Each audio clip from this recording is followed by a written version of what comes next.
I do want that closure, more so that this doesn't happen to someone else. Carol Reef. On June 21, 2013, the local police in Gloucester Township received a call to check on 59-year-old Carol Reef. There was worry because she had not been on a family holiday and her phone was not going off. When police got to Carol's apartment at the Lakeview Apartments at 590 Lower Landing Road, they saw that she had left her car parked there.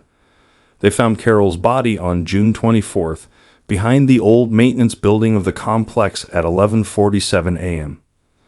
Her cause of death couldn't be determined because her body was badly decomposed. Someone was guilty for Carol's sudden disappearance and death. Gloucester Township is a town in New Jersey that is known for its rich past and suburban lifestyle. It is a place to visit that has both important and fun things to do, and it has strong ties to the community. The place is lively because the people who live there are diverse and enjoy a mix of old and new things. But there are crimes in every city, which brings us back to Carol's unsolved case from 2013. Before we move forward, as a token of our appreciation for your support, we're giving away free ebooks. Check out the video description below for a treasure of knowledge waiting just for you. Now, back to the video. Carol Reef was born on December 22, 1953 in Norristown, Pennsylvania. Her parents were Leonard Jean Reef Cameron and Richard V. Stanwood. Carol lived in her neighborhood and graduated from Plymouth White Marsh High School in 1971. She was a member of the Southern Ocean Running Club and organized the Shamrocks charity run in Sandy's name. She was known for being very competitive. Carol enjoyed spending time outdoors, including trips to the beach and campgrounds. She was part of a close-knit family that included her mother, her daughter Dawn M. Santani, several siblings, and 3 grandchildren, Evelyn, Shay, and Sam. Unfortunately, her daughter Nicole Lynn Reimer and her brother Kenneth R. had both passed away. Carol had 2 daughters. Her family cherishes their memories of her, particularly her love for running and her kindness.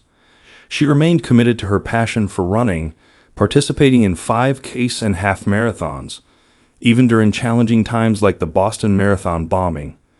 Carol's daughter Dawn fondly recalls her mother as determined and full of life, possessing an unbreakable spirit that defied fear and forged deep connections with everyone she met. While the circumstances of her death remain unknown, her life was marked by love, determination, and friendship. People who lived in Gloucester Township felt a lot of stress on June 21, 2013. Carol's most recent known phone number was from Thursday, June 20th. She was telling her family about what she had planned for the next day. She had planned a normal trip to see her close family in Manahawkin.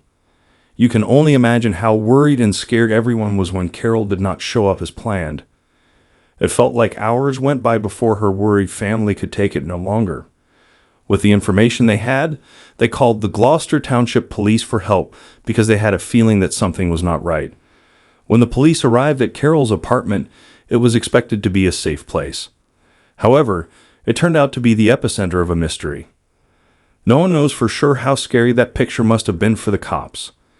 Carol had not yet left her house for the trip she had planned for that day. But where was she at that time? What made things even stranger was that they found Carol's keys in her apartment, but she was not there. She seemed to have vanished, leaving behind only the tiniest traces of her daily life. Days went by, and each minute that passed made the community feel even worse. As neighbors talked to each other and Carol's friends and family held on to hope, the cops continued their search for any clues or information that would help them figure out why she disappeared so quickly. On June 24, 2013, the investigation took a dark turn. A shocking discovery was made in a quiet forest area behind an old maintenance building off of Lower Landing Road. When the police found Carol's body, it was a heartbreaking moment. Her vibrant personality, characterized by kindness, humor, and dreams, had been brutally silenced. This discovery left numerous questions unanswered and a void in the hearts of those who loved her. How did she end up there? What events led to this remote place? Most importantly, what truly happened to Carol R. on that fateful summer day? As soon as news spread that Carol had been found, the police began their investigation. The first step involved talking to people in the area, given the close-knit community's belief that someone might have seen something important to solve the puzzle. In the initial stages of the investigation, there was a brief moment of hope. Detectives found potential DNA evidence, including cuts from a pair of Carol's pants and an empty beer bottle in her apartment. However, initial tests did not provide clear answers, leaving more questions than leads. Jason Loughlin from the Camden County Prosecutor's Office and Barbara Vetio, a neighbor, believed something was amiss. They suspected foul play, but the exact circumstances remained unclear. The police chief of Gloucester Township, Harry Earle, urged people to come forward with any information, no matter how small, to aid the investigation. The Citizens Crime Commission offered a $1,000 reward for tips leading to answers, and Carol's family planned to increase the reward to seek justice. The authorities believed Carol's disappearance was likely a homicide, but the cause of her death remained elusive. As time passed, the trail grew colder. In May 2023, after a decade of inactivity, the Carol Reef case saw renewed activity. Detectives explored new leads, using advanced forensic testing on the same DNA data that had previously yielded no results. Detective Janowski expressed hope for significant progress. Despite the years that had passed, the community's patience and the detectives' determination never wavered. They were committed to finding the person responsible. Joseph Groff, a maintenance worker living near Carol's apartment, eventually became the focus of the investigation. Groff's DNA matched evidence found in Carol's room, shocking those who knew him. The community's trust in him had been shattered. In 2023, the authorities arrested Joseph Groff, charging him with first-degree murder in the case of Carol Reef. This arrest was a crucial step toward justice for Carol and her family. The DNA evidence pointing to Groff, community pressure for answers, and the impending trial set the stage for a closely watched legal process. Carol's family and the community eagerly awaited the trial to understand what happened in this heartbreaking case. Carol Reef's family finally found a sense of closure as the investigation progressed. They were determined to ensure that the perpetrator faced the consequences of their actions. While the investigation continues, the police urge anyone with additional information to come forward. The community continues to support Carol's family as they seek justice, and there's hope that they will eventually find peace. Mary Agnes. The coldest cases ever to be solved by genetic genealogy. The 1930 kidnapping of a Chicago toddler. Target 8 investigator Susan Samples reports it was a West Michigan woman, a very distant relative of the kidnapped girl, who found the key. On May 15, 1930, when Mary Agnes disappeared from her Southside home, people all over the country became increasingly concerned about her fate. For almost 100 years, this intriguing mystery stumped detectives and caused stress for the family. But advances in technology gave us answers that older generations had not been able to find. We will look into the amazing story of Mary Agnes, a child who was taken from her home, and the shocking events that happened. This is the story of hope, and sticking with it as you look for the truth. We will solve it to end the long mystery and shed light on it. What makes someone want to take away a parent's child? Let us start now. There are still ghosts of the past in Chicago with its tall buildings and deadly history. In the early 1930s, the skyline of Chicago showed how the Great Depression changed the South Side. In different neighborhoods, there were areas with beautiful buildings and areas that were having a hard time with money. Amid the buildings, Chicagoans formed close-knit neighborhoods where they helped each other out financially when times were tough. The busy streets of South Side told stories of people who were brave when things went wrong. The secrets surrounding Mary Agnes broke out in this stunning setting, sending shockwaves through Chicago and the country. When Mary Agnes was born, the country was going through both social and economic change. She was born in their small house at 5200 Wentworth Avenue on the south side of Chicago. Catherine and Michael were happy to have their first child. The Great Depression had a big effect on many families, including Catherine and Michael, a lovely mother and husband who worked hard and made $15 a week handing out flyers. Even though she was born into a poor family, Mary Agnes stood for purity in her parents' hopes. Anastasia was Mary Agnes' younger sister. Their family felt loved and hopeful because of her. No one could have imagined that Mary Agnes would be a part of a mysterious story that would captivate the nation and leave a heritage that would be discovered in the early 21st century. Her case has been a mystery to detectives and the public for almost 100 years. The story started on May 15, 1930, when a smart woman went to the house at 5200 Wentworth Avenue on Chicago's South Side. Julia Otis was her name, and she said she was a social worker who was sent to help the family. She was 22 years old, well-dressed, and had big teeth and a high-class voice. Mary Agnes' mom allowed Julia Otis into the house, and from that moment on, their lives were forever changed. Catherine admitted that she was having money problems and said that her family needed help to get by. Julia Otis gave Catherine's family hope. Julia said she would bring the baby back when it was big enough to not be a butterball, so she told Catherine to send Mary Agnes to California for a while. Julia also gave them $2 to help them right away. Even though she did not want to, Catherine pleaded with Julia Otis to take Mary Agnes because she believed it was best for her child. She had no idea that the choice she made would ruin her family.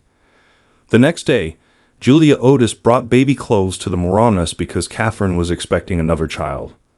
She proposed finding Michael a better job and purchased new clothes and shoes for Mary Agnes in an effort to persuade Catherine to agree to their plan. Despite Mary Agnes' cries, they took the baby away and it was never seen again after her disappearance. Julia Otis subsequently sent her initial mysterious letter to the Moronis. The letter conveyed that there was no need to worry, as the woman was taking their daughter to California. She had hired a specialized nurse, and they would return in 2 months. The child appeared composed with no tears in her eyes and was dressed elegantly. The woman assured them that they would recover and be able to care for their daughter. She advised them not to worry about the child or anything else for the time being and offered to help them get back on their feet. Julia Otis mentioned they would follow their usual routine after receiving the letter. While a letter from the woman who took their child provided some comfort, it didn't offer much hope to the family. After 2 weeks, there was another letter. The author, whose name was Alice Henderson, said she was Julia Otis's cousin. In the message, Henderson said that Otis was desperate for love after the deaths of her husband and child the year before. When the Great Depression was going on, this line of thinking made sense to a poor family. This letter was the family's last chance to get away from the attacker. The family searched for Mary Agnes for many years but could not find her. The case of Mary Agnes became one of the longest, most mysterious, and scary cold cases in the history of crime. Mary Agnes Moroni was taken from her home in 1930 and was not seen again.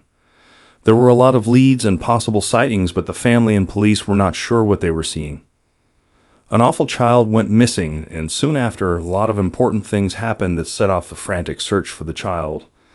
The family held on to any sign of hope. They got leads that quickly went away, which made them worry about their daughter's future. She brought hope by pulling a cart to a fair in July 1931. Her name was Martha Thompson. The police saw her 3-year-old daughter, who had the same beautiful blonde hair and blue eyes as Mary Agnes. Investigators met an old woman named Martha Thompson in July 1931. The kid Mary Agnes was looking for was in her cart. He or she was 3 years old and had blue eyes and blonde hair. Martha Thompson begged to keep the child because Florence Fuller, a woman, had left her. The family did not know that Mary Agnes was the cart girl. Because of this event, detectives had more questions than answers, which makes the probe harder. A significant breakthrough occurred in 1952, more than 20 years after Mary Agnes went missing. A 24-year-old Mary McClelland claimed to be the missing daughter after seeing a photograph of Mary Agnes' sibling. Charles and Nora Beck adopted McClelland within a year of her release from prison. Dr. Cross confirmed her identity by matching her dental records with those of her family, and McClelland's blood and skull further indicated her connection to the Moroni family. Mary Agnes' mother recognized her as her daughter. However, Dr. Hugh Marion, an elderly doctor involved in the investigation, noted that McClelland had been given to an unidentified mother on November 17, 1927. Using a photo of her daughter as a baby from 1928, Mary Agnes' mother believed her daughter had been adopted 2 years before her disappearance. It was also observed that McClelland lacked a distinctive navel scar that Mary Agnes had. Subsequent DNA testing confirmed that Mary McClellan was in fact Mary Agnes Moroney, ultimately closing the case. Again, early investigations that led to interesting leads and scary close calls left the family in constant pain and asked more questions than they answered. The details of Mary Agnes' early disappearance would stump detectives for years and cause her family a lot of stress.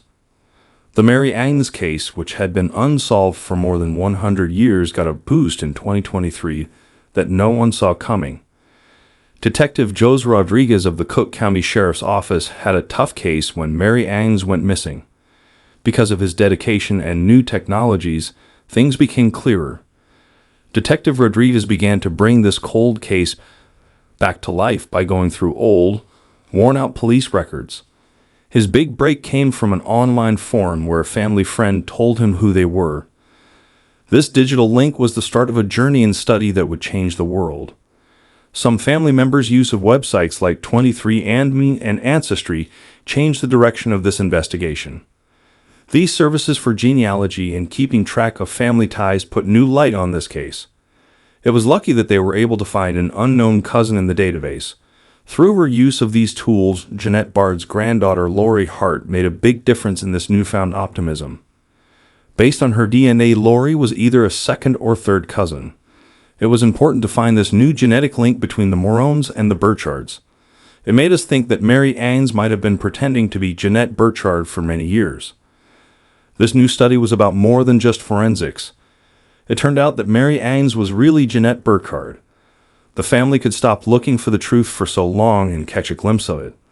After years of doubt and sadness, hearing that Mary Agnes had lived a wonderful life full of love and fun was a big comfort.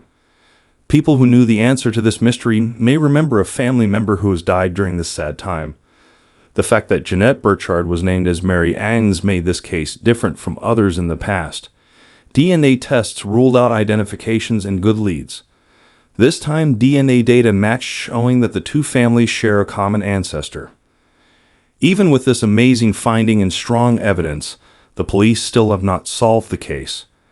Cook County authorities found out that Jeanette Burchard was actually Mary Agnes.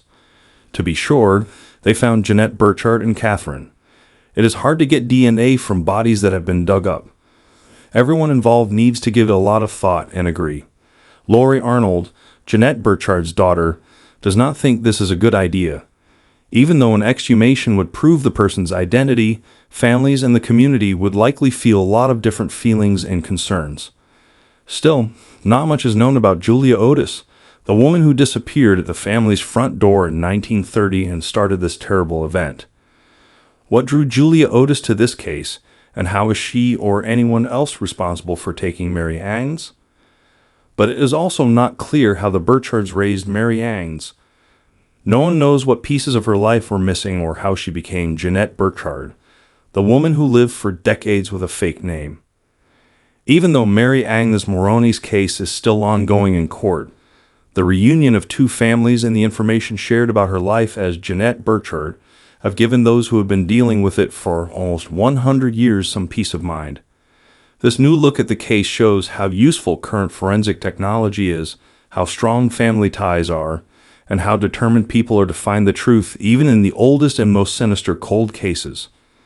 The Mary Agnes case is still hard to solve, even with new clues and sad reunions. It is possible that Mary Agnes had a good life as Jeanette Burchard. This news gave the family some peace after decades of pain. People who had been trying to figure out what happened felt a lot better when they found out she was with love, happiness, and family. Dorothy Lynn Ricker. The report says that on October 2nd, 1997, St. Francis police got called for a suspicious person here off Lake Drive. Determined investigators and new DNA technology finally helped identify Jane Doe. A woman went missing in St. Francis in 1997, which was the start of it all. In October 1997, someone called St. Francis police about a strange person they saw off of Lake Drive. New DNA technology and persistent agents helped find Jane Doe in the end. The unidentified woman's case stayed a riddle and unsolved mysteries for more than 20 years. In 1997, tragedy struck the peaceful shores of Lake Michigan. On October 27th, the body of a young woman with only one earring washed up on the beach in the 4,000 block of Fox Farm Road. People know the place for its peaceful views. No one could have known that this discovery would start a never-ending search for answers that would lead to years of detective work and amazing advances in DNA analysis.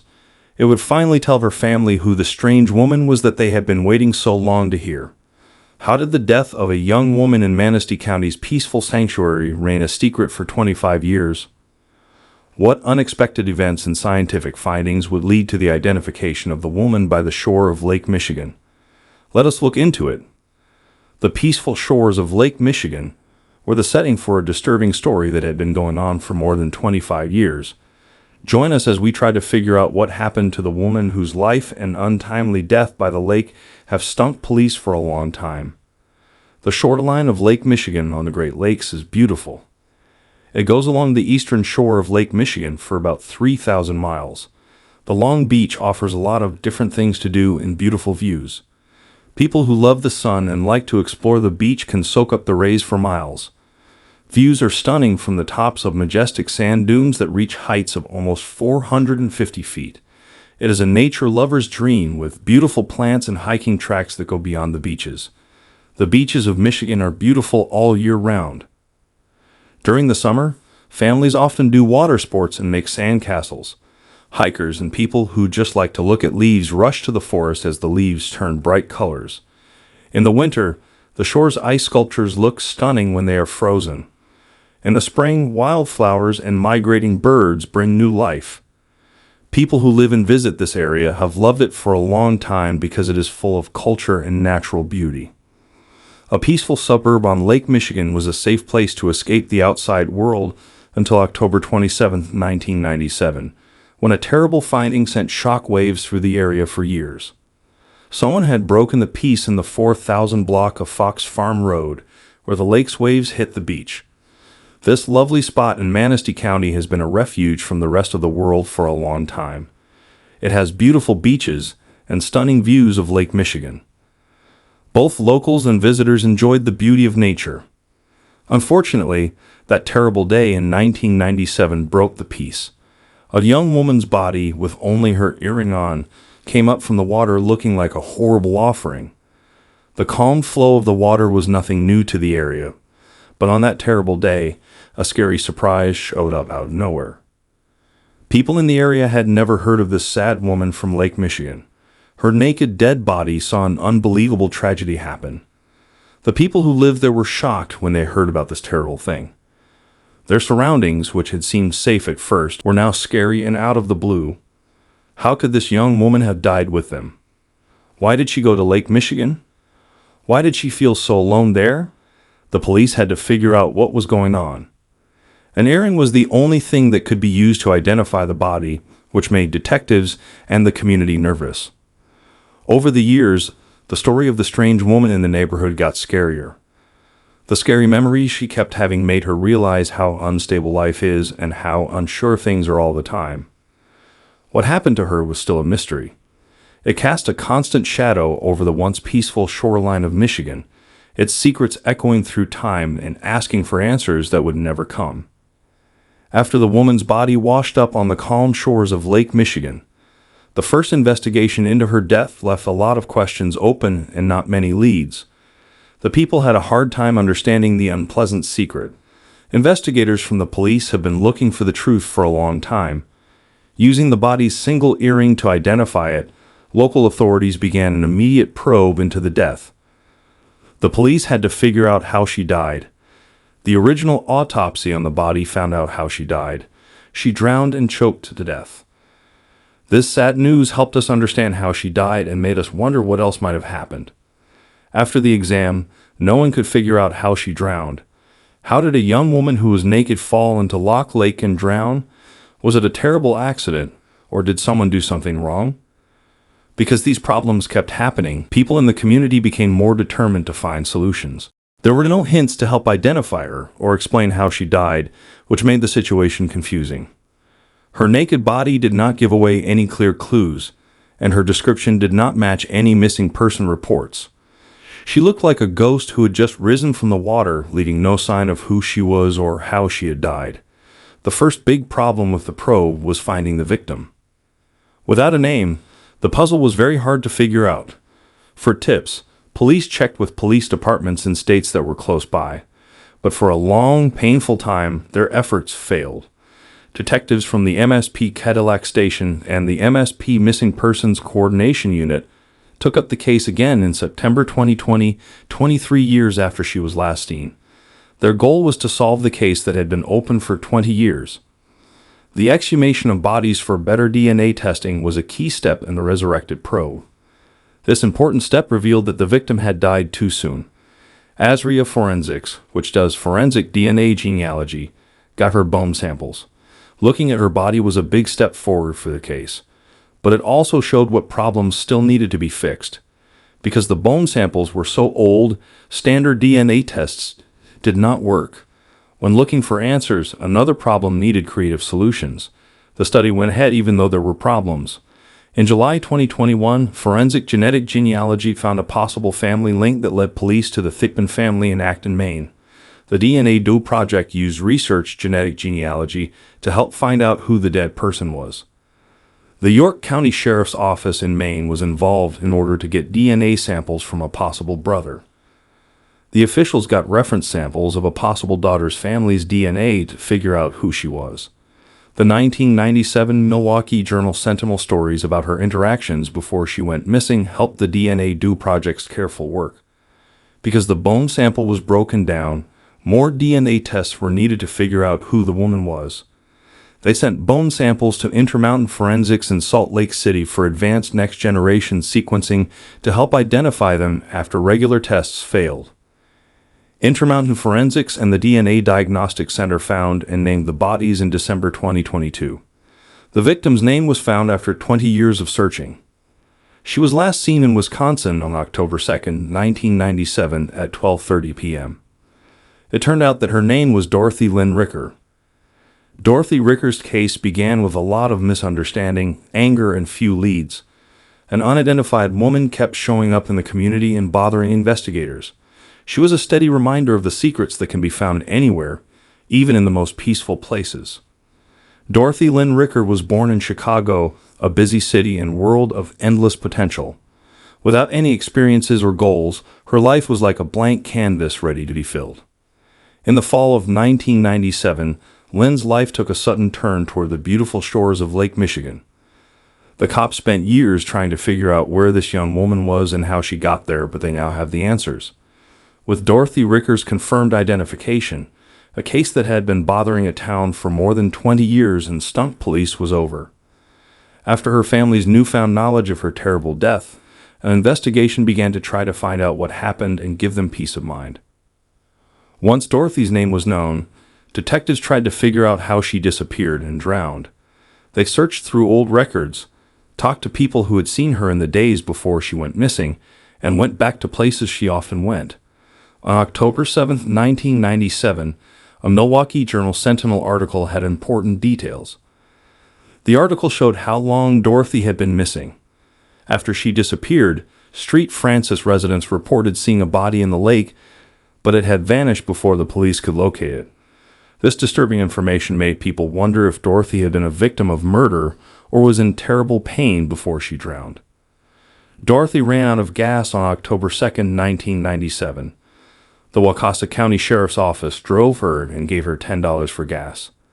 As detectives looked into her disappearance, these casual talks became more important. Investigators read news stories about Dorothy's death and tried to find anyone who knew her in her last days.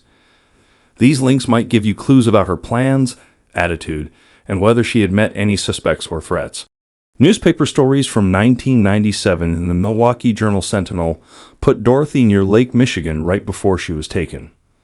On the day she died, she looked like she was enjoying the sun in the lake, making it look like everything was fine before the disaster. A few weeks before her body was found in Michigan, Dorothy's headstone gave strong proof of when she probably died, which was a good sign for the investigation. The gravestone showed a family who had lost a loved one trying to find peace. The progress of the case and the discovery of Dorothy Ricker had a huge impact on the community and her family. It made Dorothy's daughter angry when she found out who her mother was. Hearing that her mother had died opened up old wounds that had been dormant for almost 20 years. Dorothy Thane was a cousin who lived in Acton, Maine. Her family found it hard to believe that she had just happened to be in Michigan. As long as Dorothy was missing, they had been through pain and unanswered questions. The tragic find in Manistee County brought comfort and closure. They were able to figure out what was going on in their quiet neighborhood and finally meet the woman who had been haunting them for years. After identifying Dorothy Ricker and going over her last days, the agents had to figure out how she drowned. Even though the first autopsy said she drowned and suffocated, the fact that she was in the lake raised problems. According to the investigation, Dorothy's death was either an accident or the result of bad behavior. To find the truth, you need to do forensic analysis, talk to witnesses, and look at the proof. As the Dorothy Lynn Ricker case went on, police, forensic experts, and investigation teams worked hard to get justice for a young woman who had been brutally killed. Future revelations could finally solve a puzzle that has been going on for decades, giving her family and the town a peace of mind. Dorothy's life went in a strange direction. The last place anyone saw her was on a bench at the Lake Michigan beach in Street Francis, Wisconsin. After having a short talk with her, the cops did not find anything strange. She was enjoying the sun and the shore. She was from Chicago. At this point, she had not been reported missing, so everyone thought she was just another beachgoer enjoying the view. After 2 days, her car was found abandoned near where she was sitting. Dorothy's life had taken a sudden turn for the worse, so when she disappeared, people were confused. Finding out who Dorothy Lynn Ricker was and then looking into how she died had an effect on her family and the neighborhood. The daughter who lives in Chicago felt better emotionally and had peace when she found out who her mother was. The final choice about what would happen to her mother brought back old pain and caused new ones. The Thane family in Acton, Maine, had a hard time when they learned that Dorothy was the unknown woman who had been found on Lake Michigan. The news made them think of the doubts and questions that had been bothering them for over 20 years. Dorothy's body washed up dead in beautiful Manistee County in 1997, putting an end to the story. The mysterious person's name solved a long-running mystery in the area. At first, Dorothy's identification brought relief and understanding, but her terrible end haunted everyone who heard her story. More information and justice might come out as the drowning investigation went on. The Dorothy Lynn Ricker case was still open, but it was getting closer to the truth, which gave people whose lives had been changed forever by the long-running mystery on Lake Michigan hope. Dorothy Ricker's identity ended a 25-year mystery for her family and the entire town. The daughter who lives in Chicago was both pleased and saddened to hear that her mother had died. Finding out that the woman found on the shores of Lake Michigan was actually the Thane family from Acton, Maine, brought back sad memories. People in Manistee County could now face the mysterious woman from their past. Even though Dorothy Lynn Ricker's identity was clear after this discovery, the tragedy continued. The search for the truth had started, even though there were still a lot of questions. This would bring justice and a sense of closure. Dorothy Lynn Ricker's body washed up on the calm shores of Lake Michigan. This shows how good forensic science is and how determined the cops are. We are interested in what killed her and what lies beneath the water now that we know her name. Dorothy's story makes people want to keep going and look for answers. The story of Dorothy Lynn Ricker ends with 2 questions. What other historical puzzles can forensic science and dedicated agents solve? How many more names are there that have not been found yet, and their lives are lost in unmarked graves? Brian J. Powers. Life was filled with challenges right up to the moment he took his last breaths outside an Akron church. They think he wasn't important enough. I'm not gonna lie, I have times where I feel like, well, if he was a Caucasian, a heterosexual male, they would have looked harder. They would have found something. When he dressed up as Egypt, he was Egypt. When he was Brian, he was Brian. When a single bullet pierced through his thighs, just outside this Akron church. On June 13, 2020, close to the holy halls of the University of Akron, there was a gunshot. One bullet went through his thighs just outside this chapel in Akron, changing his story forever. His family and friends were shocked and saddened by his sudden death and were having a hard time dealing with it. They could not help but wonder if Brian's gender identity had anything to do with how slowly the investigation was going. But there was reason to be hopeful when police caught a suspect in March 2023. Two thoughts come to mind as we learn more about this story. What chain of events led to the arrest of a suspect in Brian's case, and what dark secrets might they be keeping? What would have caused Brian to die so soon, and how deep is the web of mystery surrounding his death? The fifth largest city in Ohio, Akron, is known for its laid-back vibe and close-knit neighborhoods, which define its sense of community. Even though things seem quiet, there is a scary truth. The crime rate is very high, with an unbelievable 43 crimes per 1,000 people. This is one of the highest rates in the country for the chance of being a victim of a crime, whether it is physical or about property. On June 13, 2020, tragedy struck Akan's peaceful world once more. Locals were shocked to find 43-year-old Brian Joseph Powers dead in the street. Brian Joseph Powers was born on April 11, 1977. He is the son of Walter Powers and Veronica. Brian would have an impact on the LGBTQ+ community in Akan for a long time. He had a brother named Walter Powers and a sister named Vivian Powers Smith. Brian was different when he was a kid. In terms of gender, he did not fit the usual ideas. His dream was to dance and sing backup for famous artists like Janet Jackson and Paula Abdul. He also loved My Little Pony more than Tonka trucks. Brian went to 3 high schools during his school years, in addition to MBR Elementary. Brian became interested in cooking as he grew up, and did well at her catering business when he worked with his friends Price and Harris. Back in the 1970s and 1980s, it was hard for a black gay man to live in South Akan. But Brian, who his friends called Egypt, never let that stop him from shining. Powers also planned to start his own t-shirt company. Besides that, he got over using drugs in his younger years. He was getting closer to his goal of staying stable all the time. He was known for many things, including his contagious smile and love of old movies, as well as his rainbow-colored unicorn hair. Brian had problems, but his honesty and kindness shone through. As he did every weekend, went to his friend Carlton's house on June 12, 2020. They joked around, laughed, and Brian even told his friends in jest that he was pregnant, which made them laugh. What seemed like a normal get-together turned scary. Around 8 o'clock that night, Brian said goodbye to his friends and went home. A groundskeeper found Brian's lifeless, bloody body on the ground outside the chapel church in downtown Akan just before 8 a.m. on June 13, 2020. Powers quickly lost hope for security in better times. The groundskeeper called the police right away, and they started looking into what happened to Brian Powers and how he died. There were a lot of unsolved questions, like who could have done something so horrible and why.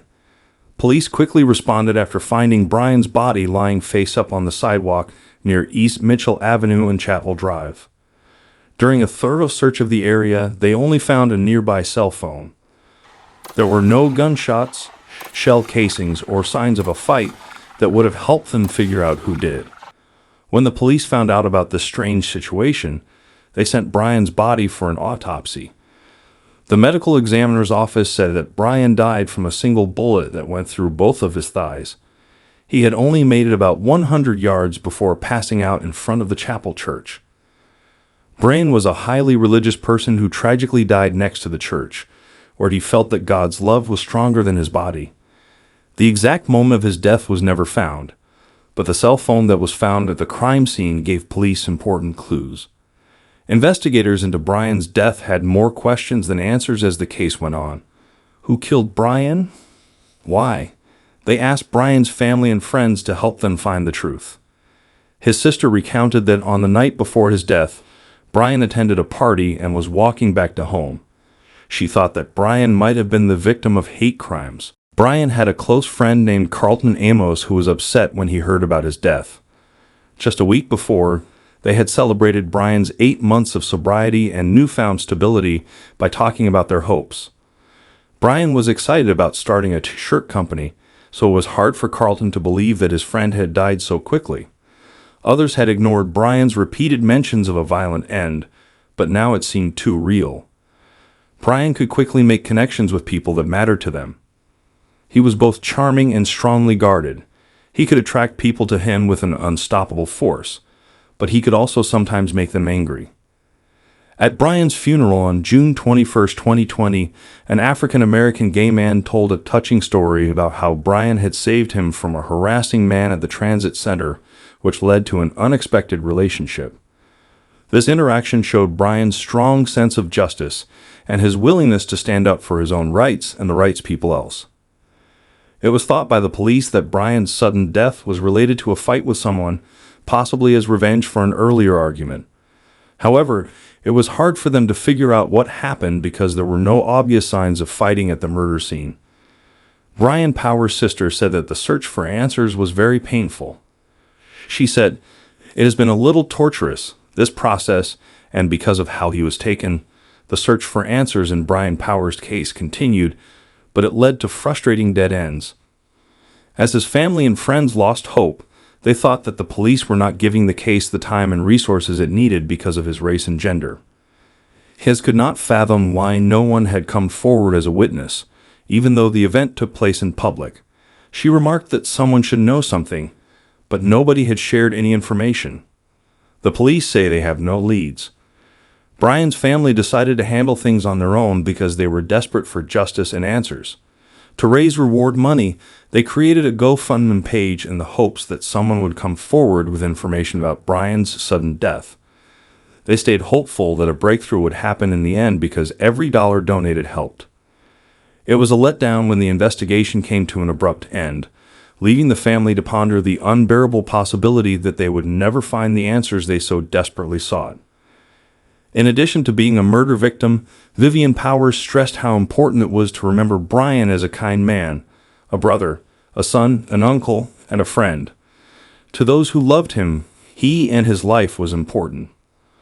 What are your thoughts about this case? Let us know in the comments section below. Your opinion matters to us. Thanks for watching and stay safe.